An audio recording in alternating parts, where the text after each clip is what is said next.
Give the people what they want. Give the people what they want. Give the people what they want.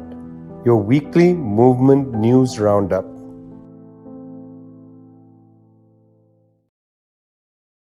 You're with Give the People What They Want, coming to you from People's Dispatch. That's Zoe and Prashant. I'm Vijay from Globetrotter. It's an important week. It's the 135th show of Give the People What They Want. That's not a big deal, but it's a big deal that People's Dispatch is 5 years old. Now, in the life history of media, 5 years may not be a very long time, but in the life history of a media outfit that has been able to lift up the voices of people who are often not covered by legacy media outlets, and that have been able to cover people's movements from across the planet. There's every single continent. If the Penguins had a people's movement, People's Dispatch would have a correspondent out there with them. 5 years, People's Dispatch. Happy birthday. It's an important birthday. It's important for us to celebrate projects that do such extraordinary things as go out there and cover popular movements. Now, getting to the line of business, Prashant, it's very interesting. In Egypt, of course, in 2011, major uprising in Tahrir Square. People had the anticipation that the world was going to change. It was called the Arab Spring. And now, when we talk about Egypt, Prashant, we're not talking about people's movements. We simply seem to be talking about people in prison, one person after the other, whether it's Ala Abdul Fateh or now Patrick Zaki. Tell us now the great news from Egypt's prisons. Right. Of course, the immediate news is a rare bit of positive news in this sense, because just on Thursday, that is Patrick George Zaki and Mohamed el-Baqer, who was the lawyer of Ala Abdul Fateh, both of them were released. Now, Patrick George Zaki, as some of our viewers would know, was an Egyptian researcher, an activist, worked at the Egyptian Initiative for Personal Rights, and was arrested for the grave crime of writing an article, which was an article about his life as an Egyptian Christian, and the various issues that the Christians in Egypt experience on a day-to-day basis. So it was an article about 1 week of his life, and for that crime he was arrested and he was sentenced on the charge and he was tried on the charge of disseminating false news about the country's internal conditions to disturb security and social peace. So that's pretty much exactly the same charge which a host of political activists and bloggers, writers, all of them have faced these very similar charges. And there is this very tortuous process whereby they're arrested, they suffer in pre-trial detention for a long time. Then finally, the case goes to court, and then they're convicted for 3 or 4 or 5 years. And like you said, Ala Abdul Fateh is a very classic example. Many of these activists are accused of membership of terrorist groups, spreading false news, very nebulous and vague charges, which have no real way of being proved, but nonetheless are enough to somehow convict them in the Egyptian courts. So as we talked about before, Egypt having a huge number of political prisoners in the tens of thousands. And these are some of the few cases which often get a lot of attention worldwide, but there are many more cases where there is often not so much attention. Now, in Patrick George Zaki's case, there was this once again, when on Wednesday, he was sentenced to 3 years in prison, and there was a widespread condemnation of the verdict, also global, because of the fact that he's also an Italian citizen. So that also probably contributed to it. But there's been very similar condemnation in a number of cases. We've seen that the regime of General Abdel Fattah el-Sisi has generally not responded at all, or chosen to completely ignore these kind of cases. And this time, perhaps as part of certain negotiations or dealings, we're not very clear what it is. He announced a pardon for Zaki and the release of Mohamed el-Baqer and some political prisoners as well. Now, important to note that one of the aspects is that Egypt is going through what is called a national dialogue process, where the LCC government is trying to engage with civil society. And after Zaki was sentenced, there was a huge amount of anger in the civil society. Many of them announced that they would withdraw from this process, and that might have been one reason as well. Of course, While it's a definitely welcome news that these activists have been released, the fact remains that many, many more continue to be under prison, which is really a big, it's a problem. And I think fundamentally the question lies in the key problem lies in the fact that Egypt under Abdel Fattah el-Sisi is essential for all its neighbors for their political agenda. It is essential, say, for a country like Saudi Arabia, which has been its major funder, because Egypt ensures Saudi agenda prevails in countries like Sudan, for instance, or even in other parts of North Africa. It is essential for the Europeans because Egypt is a key partner in controlling migration. So Giorgia Meloni has welcomed Zaki's release. There's been she's trying to capitalize on this in her own way, and this is part of also their agenda to sort of ensure that countries like Egypt or Tunisia are controlling migration, and which basically means treating migrants in a very dreadful manner. So the reason for el-Sisi's impunity is the fact that he is essential for the geopolitical survival or geopolitical agenda of a lot of these international players, and that is the reason he's been able to get away with such amounts of repression despite the economy completely collapsing, despite there being massive violations of fundamental rights. So that way, Egypt is, as always has been, Egypt is a very key country right now in the global matrix, especially for activists as well as for the pursuit of these kind of agendas. So very important to keep a watch on these kind of cases. Tough country, Egypt, right now for popular movements, as difficult as Peru, where the third takeover of Lima has just taken place. Zoe, you have a piece up at People's Dispatch interviewing a key feminist activist. What's been going on in Peru? Well, it's now been just over 7 months of this struggle against the coup regime in Peru. A long struggle, a struggle filled with a lot of challenges. Over 60 people have been killed in the protest against the coup regime. This was largely in the month following the coup against Pedro Castillo. And the demands still continue. Following his destitution, following the coup against his government, immediately people took to the streets demanding. He was also arrested following this coup. He remains in prison until today. And so the demands remain very similar, that he be released, that he be put back in power, that there be a constituent assembly process, that the Congress be dissolved, that there be new elections held. And 7 months, these demands continue to be there, in addition to the demand, of course, of justice for all of the victims of this extremely violent repression that the army and the police have been kind of doling out on protesters. However, it remains to be an uphill battle because Dina Boluarte, again, despite having been part of the Peru Libre Party and having been the vice president of Pedro Castillo, allegedly in this plan for change, in this government of change, we know that people can be bought off. They can be swayed. They can do a about face quite quickly. And since she has been in office, Dina Boluarte immediately allied with the right wing in Peru to solidify her stance to stay in power. And these demands of immediate political change have all been undermined by her and her government. She has announced, ahead of the third takeover of Lima, she announced that her stepping down anytime soon was not going to happen, that elections would only be held in 2026. This is, of course, a change from some of the victories that had actually been won in the Congress that actually looked like there might be elections in 2024. So it is an uphill battle, and the intense amount of repression and sort of just delay in all of these elements of not really actually responding to protesters, but killing them, repressing them, stigmatizing them, has had a significant effect, and that's that there has been a long lull. There's been disintegration of the protest movement. On the 19th of July, however, there was a very, very strong showing in the streets. Over 30,000 people, according to some estimates, in Lima, demanding, once again, raising these demands.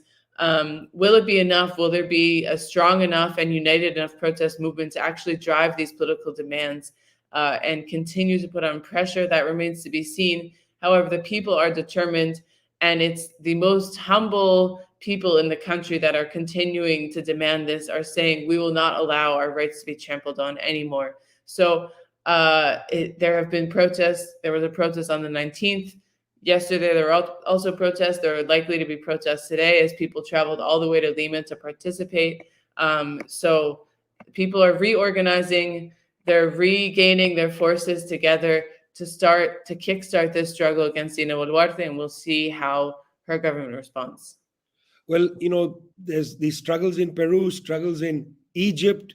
Prasanth reported last week about how the UN said 1 in 10 people are now in a condition of hunger. Right after we did our last show, the Russian government announced that the Black Sea Grain Initiative was going to be suspended.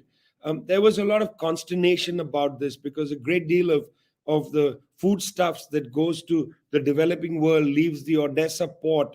Not only food, of course, but it's absolutely important food. It's things like grain, which are essential. Well, the Russian government argued that it has good reason to suspend this Black Sea Grain Initiative, and they put out 3 requirements on the table. I have a piece which you can read at People's Dispatch about this, which goes over some of these arguments. The first argument that they put out there was that they want sanctions against the Russian Agricultural Bank to be lifted, because they argue that the Russian Agricultural Bank, which was sanctioned by the European Union's 6th package of sanctions in June 2022, that bank is key for the reconciling payments for exports.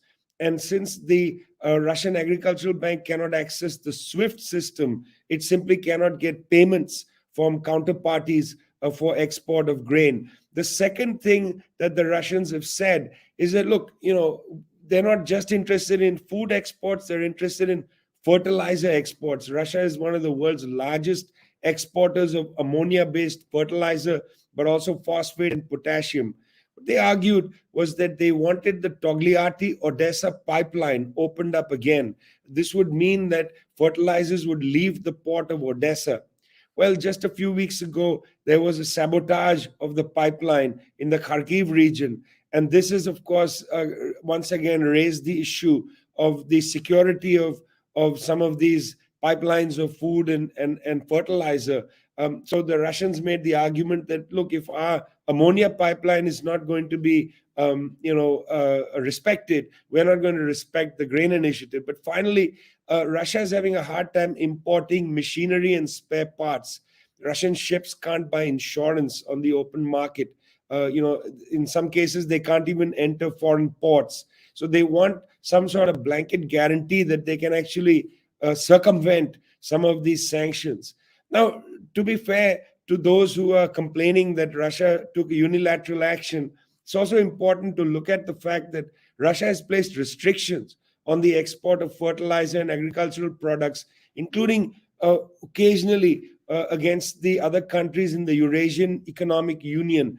There's been an issue about the purchase of grain from Russia and then the re-export to other countries. This is a question that is on the table. India, for instance, was buying Russian grain and re-exporting it to Bangladesh. These kinds of little things are also on the table. Now, interestingly, and we're going to watch this carefully, just in a few days, there'll be the second Africa-Russia Economic and Humanitarian Forum, where this issue is going to be front and center. It's important, Mr. Cyril Ramaphosa of South Africa, the president of South Africa, had given an undertaking that if the BRICS conference was going to be held in South Africa, as it will in August, that Mr. Putin is welcomed into the country despite a warrant from the International Criminal Court.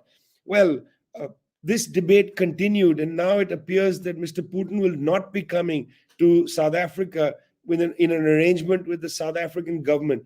I'm interested, and I think we need to watch carefully what happens at St. Petersburg at this Russia-Africa Economic and Humanitarian Forum, if indeed the Russians provide some sort of side deal with the African countries for the export of grain. This is a serious issue for many countries. Equally, of course, it's serious for Russian agriculture. The ammonia situation is very serious because Russia has had to actually stop a production of ammonia based fertilizers, which can have a long-term impact for the years to come. We're going to keep watching this. This is the Black Sea Grain Initiative, currently suspended. Who knows what's going to happen? You're with Give the People What They Want, brought to you by People's Dispatch, 5 years old this week, remarkable, and Globetrotter, coming to you every week, bringing you news from the world, from the perspective of people's movements. We're going to move on now. I'm going to talk a little bit about a very interesting story, okay? This is fascinating. I was surprised to see the United Nations release a text called the New Agenda for Peace. Now, what was most surprising about this particular development is UN Secretary General Antonio Guterres made a statement at the release of this text called the New Agenda for Peace.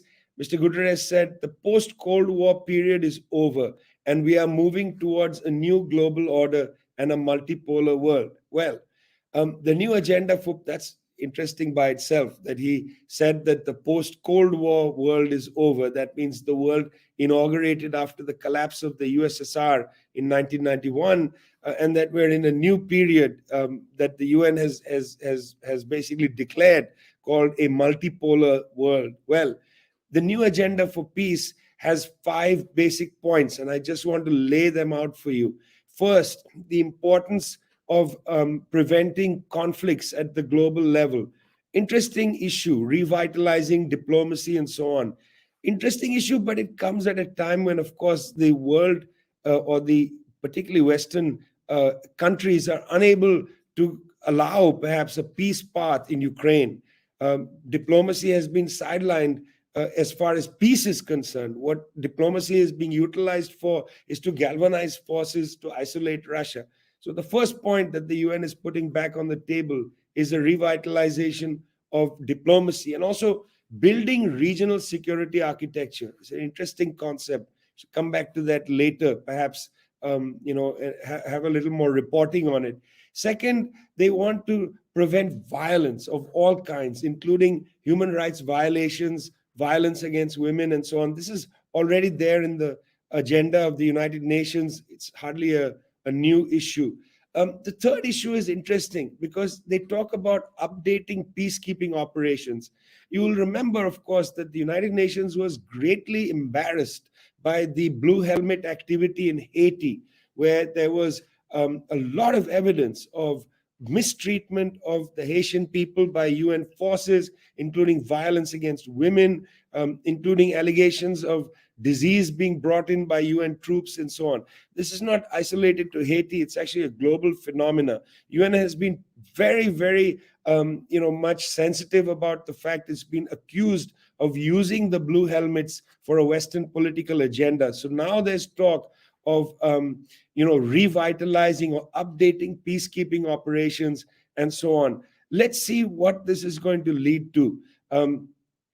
The fifth area of interest is they call for, and this is going to be very interesting at the BRICS summit. I wonder very much if the BRICS summit is going to pick up this issue.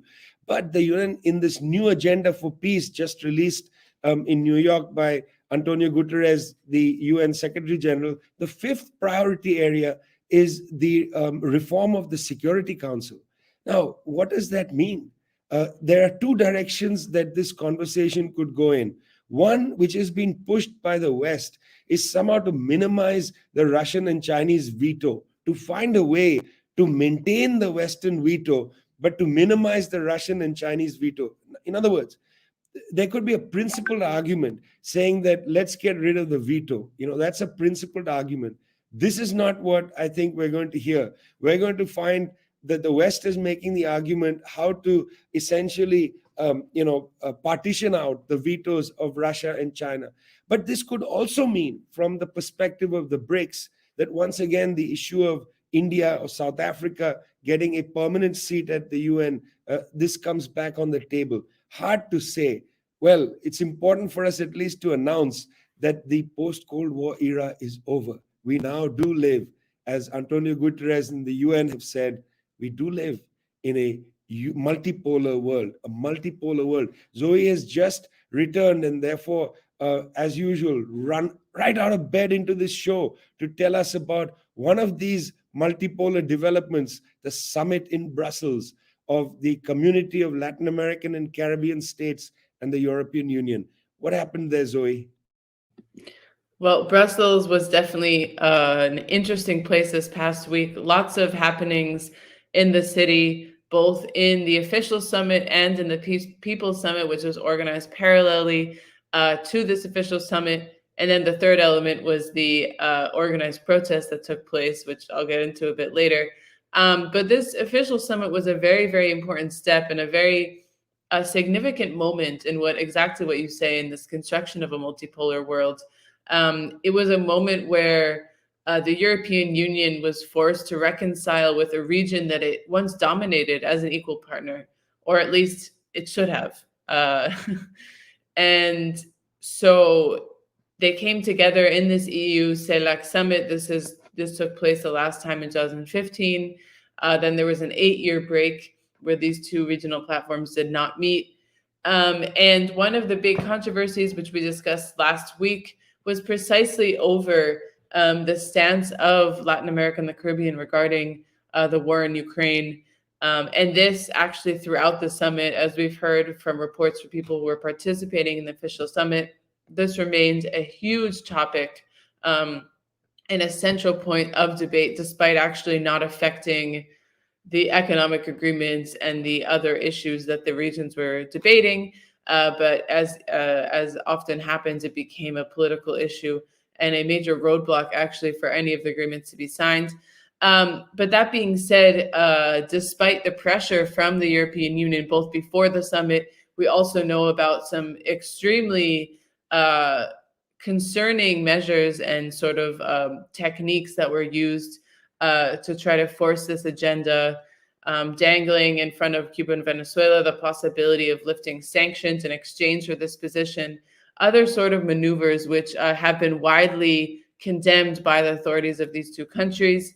And in the end, after 2 days of work on the 17th and 18th, the two blocs signed an agreement, which amongst other things actually mentioned not only the historic claims of Argentina regarding the Malvinas Islands, also mentioned CARICOM, which is the Caribbean bloc of states that's also part of CELAC, mentioned CARICOM's historical demand for reparations for slavery. It also mentioned the concern felt by the CELAC bloc about the blockade against Cuba. And the section which was the most sticky, which probably which was the biggest debate, as I mentioned before, was regarding the war. And despite the European countries wanting it to say that they unanimously support Ukraine and condemn Russia, it says that each country actually has its own sovereign position, and it's allowed to have its own position regarding the war. So an interesting development for sure, showing that actually Latin America and the Caribbean is a bloc not to be just pushed over. It's not one that can be, just told this is how we're going to position ourselves, and that's what they do.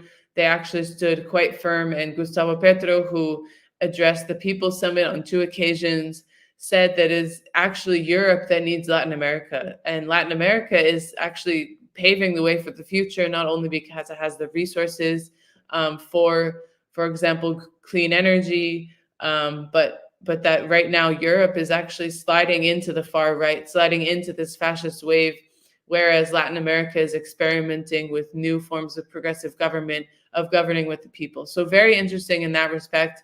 And the People's Summit, which also took place on the 17th and 18th, brought together over 200 organizations. Over 1,000 people came together in the Free University of Brussels to debate many of these similar issues: sovereignty, campaigns against debt, against sanctions, against the blockade, how actually to have a sovereign relationship between Europe and Latin America. And there were very interesting presentations from many different movements and organizations, large delegations from Cuba, from Venezuela, and the heads of state, Miguel Diaz-Canel, Gustavo Petro, Luis Arce, as well as Vice President Delcy Rodriguez, addressed the summit in a very historic festival of solidarity. So it was a quite interesting couple of days. There were also protests held by right-wing opposition figures. I went to that. It was they were calling on the EU to actually put more sanctions on these countries and cut all dialogue with Cuba, Venezuela, Nicaragua. Not very big protests worth mentioning, but there are some sectors of politics that think that dialogue is actually not the way forward, that sanctions are the way that you can advance, and that this is kind of the model that they're pushing. So an interesting couple of days in Brussels, Latin America on the world stage with its own agenda, and which is able to push and not back down from. Yeah. So, Prashant, we're going to end this broadcast with a pretty sad story from Manipur in India, a state, very small state, only 3 million people up there in the northeast of India. Big protest, terrible incident that provoked the protest. What's been happening in Manipur in India? Right, Vijay. Of course, Manipur becoming again global news now because of a video which came out a couple of days ago. Very brutal and horrific video which shows 2 women being paraded naked. But this is in the context of what has been happening for over 2 months now in the state, which is violence, ethnic and religious violence that has been taking place. And it's a very complicated issue. 2 communities, the Meiteis and the Kukis. There's a long history of relations between them. There's questions of law as well. I'm not going to go into all that. But the fact is that what has happened in this case is for the past 2 months, we have seen a huge intensification of violence. About 150 people have been killed. Hundreds of people have been displaced, houses and churches burned down. All this has been taking place despite the fact that all this has been taking place pretty openly. And unfortunately, neither the state government nor the central government, both of which are under the Bharatiya Janata Party, the ruling party, have really been able to do much. And I think for many weeks now, for 2 months now, members, especially of the Kuki community, the women who were assaulted in this video were from this community. They're a tribal community that lives largely in the hills of Manipur. Now, members of this community have been highlighting this issue for the longest time, that there are these kind of incidents taking place, large scale violence taking place against the community. There needs to be action, but nothing really seems to nothing much seems to have been done, especially when it comes to providing justice. For instance, this incident, like I said, took place on May 4th. Complaints were filed soon after, but there were no arrests until this shocking and horrifying video came out. And even there was a lot of criticism of the Prime Minister as well for the fact that for over 2 months, as the violence took place, as this incredible amount of violence took place, he had completely been silent on this issue as well. That the Prime Minister, was generally very prompt to speak about a variety of issues, was somehow silent on this. And there's also the internal politics of the state, the fact that there is definitely a religious polarization which has taken place alongside the ethnic violence as well, which has, and a lot of people are pointing out that there is a clear political agenda behind this religious polarization. So all these factors, I think, bringing the Manipur issue to the fore once again. And if you go to NewsClick, for instance, you will see a lot of reportage about this, people who have suffered. One of the very unfortunate results of this violence is the fact that communities from both sides have begun living almost separately. Even though earlier there was a bit of intermingling, in the sense that people from both communities lived in areas where the other community was in a majority. But after this violence, there's been almost complete separation of these communities. You can hear people from both sides saying that we can't, we don't want to live with the other community anymore. So this is not just one incident of violence; this is an entire chain of incidents over many weeks and months that has taken place, which has massively affected the social fabric of that state and also the neighboring states, because the fact that there's a lot of the borders that are drawn are not hardcore. They're very porous borders in the sense there's a lot of migration, etc. So India's northeastern region, which itself has all along been a site of, there's been a lot of conflict, there have been a lot of unaddressed aspirations of the people, people further getting angry because of this. So, and I think this poses a very fundamental political challenge to the government of how it wants to address an issue like this. Can it bring forward an agenda which seeks to address the concerns and aspirations of the people, or, unfortunately, until now, there doesn't seem to be too much on those lines. So we'll be publishing a copy very soon, which details a lot of these issues as well as the larger picture. But yeah, very tough questions ahead for the Indian government. You've been listening to Give the People What They Want, brought to you by People's Dispatch, now 5 years old, and Globetrotter. We're here with you every week. See you next week.